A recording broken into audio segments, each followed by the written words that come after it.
Баршаңызға қайырлы күн достар, каналыма қош келдіңіздер. Бүгін сіздермен алхорыдан, яғни қара сливадан тосап дайындаймыз.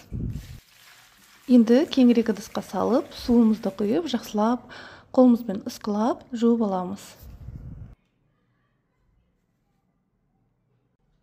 Суын ауыстырып, 2-3 рет жуып алдым.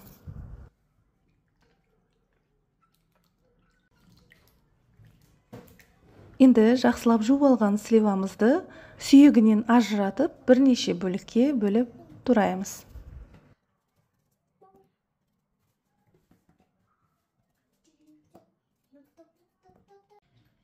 Осындай ірі қылып, 4 бөлікке бөліп алдым.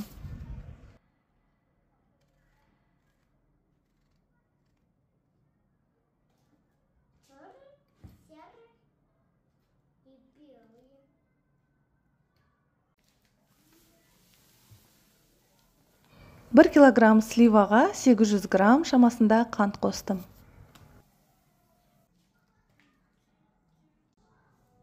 Енді қантымызбен бірге сливамызды 1-2 сағат шамасында қойып қоямыз. 1-2 сағат өтті. Енді араластырғанда осылай шайқасаңыздар болады. Мінекей, ішіндегі соғы бөлінді. Ақырындап араластырсаңыз да болады.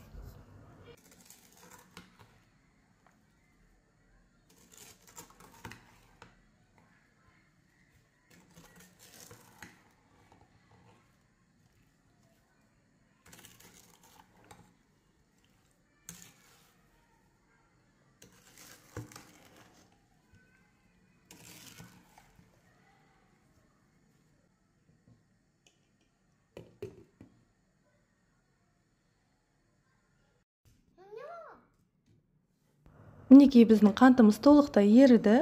Енді газға қойып, қайнағанын күтеміз.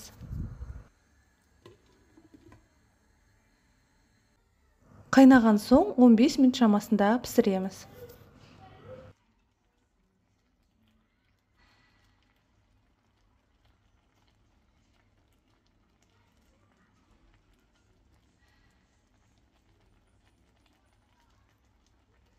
Көбігін алуды ұмытпаңыздар.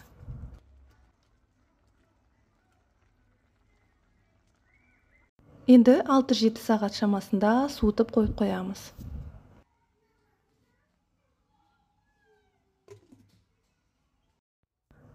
Қайтадан сливамызды отқа қойып, қайнағанын күтеміз.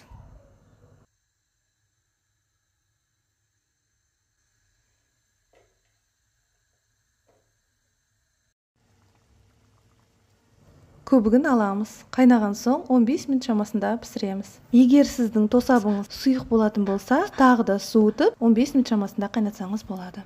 Онымен бірге мен монтабаркада банкаларды стерилизовать еттім.